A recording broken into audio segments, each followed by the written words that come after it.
Yun, welcome back ulit sa aking channel mga kapatid. So, ngayon ay December 31 at ang ating 365 days ng ating Ipon Challenge.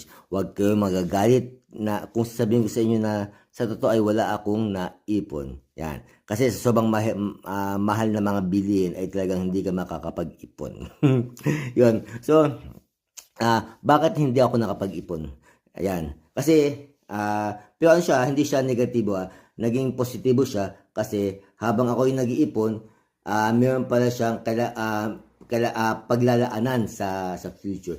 Yung aking tulad yun, nasira ang kotse, nasira ang aking heater, yan, tapos may mga kailangan akong bill ng kuryente gas na kailangang bayadan na nagtataasan, yan. So, doon lang napunta ang aking mga iniipon. Monthly, yung monthly kong naiipon, doon lang siya napunta. Kaya gusto ko man bilang sa harapan ninyo ay wala tayong mabibilang. Pero bakit ko ito ginawa?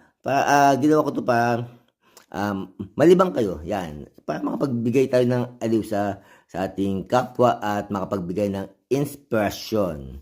Yan. So, sana na-inspired kayo sa aking ginawang ipon challenge. Yan.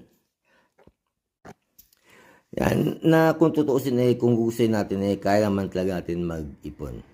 So, once and for all, Happy New Year nga pala sa inyo lahat. At naway pagpalain tayo ng Diyos na may kapal at manatiling masigla ang ating katawan, ang ating mga pangatawan, ang ating mga goal ay patuloy natin ma-achieve. Yan, at malayo tayo sa mga kapahamakan, sa mga sakit na hindi natin nakikita. Yan. So, thanks for watching, thanks for viewing, and thanks for everything. Let's go!